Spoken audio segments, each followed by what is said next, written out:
I would like to talk to you. There's a political race going on. And I've been traveling around the state. I think this is probably the 14th gig that I've done in about 4 weeks. We call it Life in the Bubble. When you're out on the road, and I have a great appreciation for the candidates because they have it worse than I do. I get to go home at night. When you're in the bubble, you forget where you are, and you forget what you're doing, and you forget why you're doing it. But why I'm doing this is that I'm on a mission to get people involved in politics. So I'm absolutely pleased that you would take time out of your busy schedule. I know that you have a ton of other stuff to do. Most of you students could be out drinking right now, but you're not. You're here. That was supposed to be funny, folks. Apparently that's a sensitive issue, Mr. President. You didn't tell me that in advance. Okay? We are on a college campus, I mean, for crying out loud. But I do want to get people involved. And I have a sorry story to tell you that based on the little tour of Michigan that I have taken, I have discovered that the voters in Michigan are ignorant. How does the democracy work if the people who participate in it don't even know the names of the candidates? It doesn't. Now, the news media, and I'm about to bite the hand that feeds me, is part of the problem. We do a lousy job of covering politics. Can I get an amen? Amen. Yeah. It's not universal. The students are going, what do I care? All right? You should care. We do a lousy job of covering politics. Years ago, and I hate the term in the good old days, because there is not such a thing. But years ago, when I started covering the legislature in 1942, okay, a long time ago, in 1969, we had a vibrant Capitol Press Corps. There were actual journalists, guys and ladies who had practiced this craft for a long, long time. And it was vibrant, and we did a great job, and I came into this, and I never took a poli-sci course in my life. I didn't have a journalism course. I was sort of self-taught. But it was a great, but one by one, many of these bureaus that were there started to be closed. For example, WJR in Detroit, 50,000 watt clear channel. It's the best radio station in the state. They had a full-time Capitol correspondent. All of a sudden, they disappeared.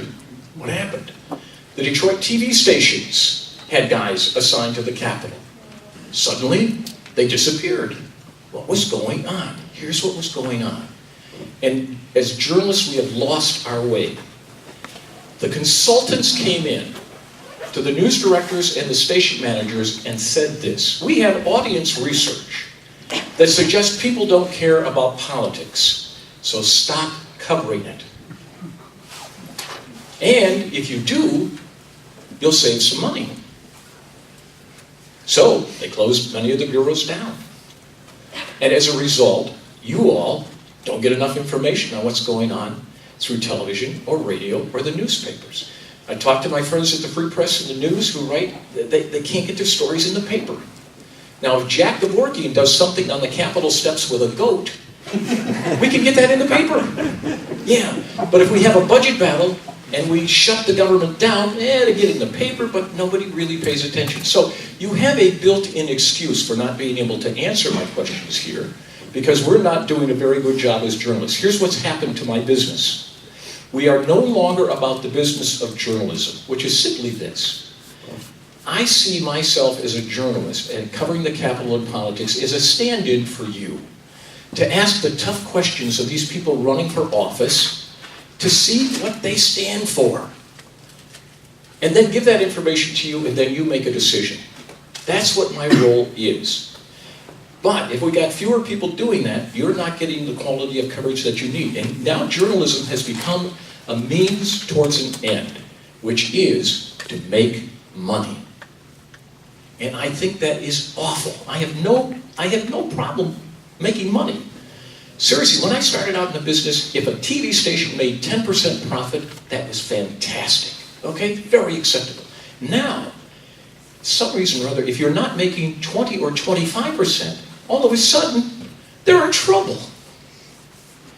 And how do they get to the 25%? They lay off political reporters. They close bureaus.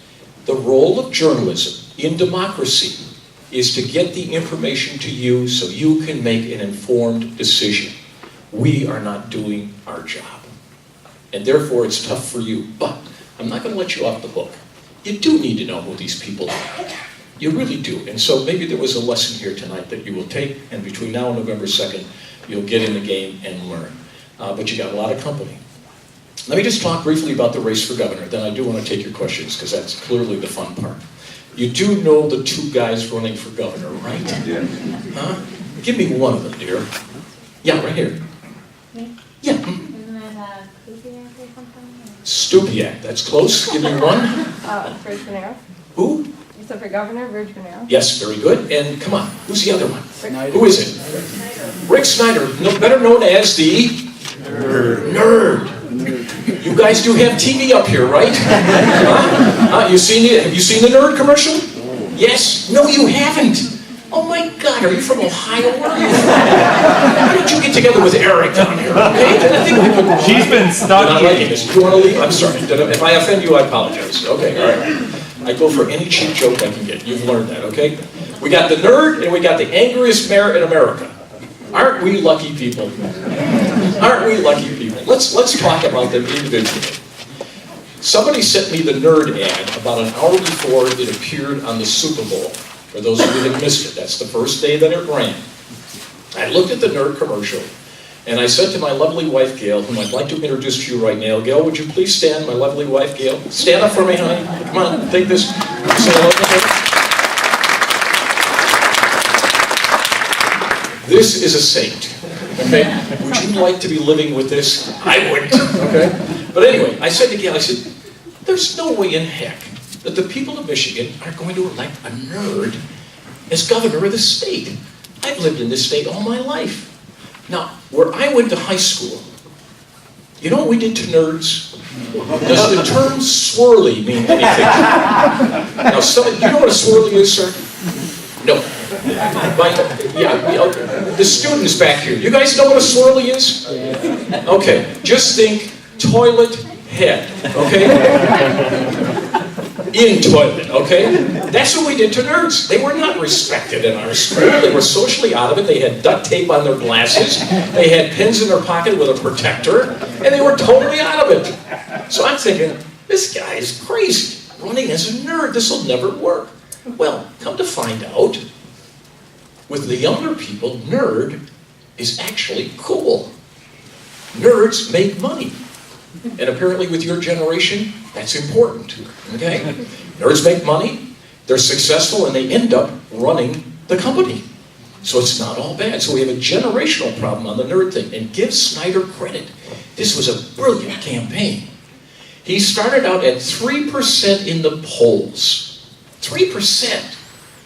And he wins the Republican nomination for governor against 4 seasoned politicians. How in the world did he do that? Television commercials. That's all he did. He did town hall meetings. He's now up to 62. Let's give him the benefit of the doubt. Let's say that 1,000 people showed up at every town hall meeting, okay? 62,000 people, or 9 million people in the state, okay? And 1,000 people have not shown up. It's maybe 100 or 200. So basically through television alone, and this underscores the power of TV commercials in a campaign. Basically, based on those commercials, Rick Snyder is now poised to become the next governor of Michigan. What a brilliant campaign. Virg Bonero, let's talk about Bonero. He's the mayor of Lansing. His claim to fame is when the auto industry was melting down, he got on cable TV and became the angriest mayor in America. Well, it's something, okay? He's been semi-successful in Lansing, but we don't know a heck of a lot about him either, do we? No, we don't. Now, one of the ways to get around the TV commercials, because somebody's going to ask, all right, Skubick, smart guy, as a citizen, I want to be involved, what do I do? Well, in a normal campaign, you would have debates to watch, right? Watch this. Raise your hand if you saw the debate. That's a little better than normal, okay? Let me ask this gentleman in the back, did you stay awake during the whole thing, sir? Oh, yeah. You did, okay, all right. Tell me what you learned about the two candidates in that debate. Not much more than what I already knew, which wasn't much. Exactly. Spot on. There's the story. Not much. You know why? You got vague generalities from them, didn't you? Did you hear any specific answers to specific questions? Not really. And you know why it was that way? Because they designed the format so it would be that way. And the format favored the politicians and discriminated against everyone in this room. Because here's what a real debate is. It's not a debate where you say to it, I'm sorry, I have a bias. Journalists are not supposed to be biased, but when it comes to debate, I am biased. I think this is an important vehicle for you as viewers and voters to be able to compare these candidates side by side. That's what the democracy is all about, okay? So they devise a format where somebody gets to talk for a minute, then the next guy talks for 30 seconds, and here's the really neat part.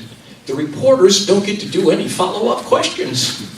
Wow, that's a great format for the politicians.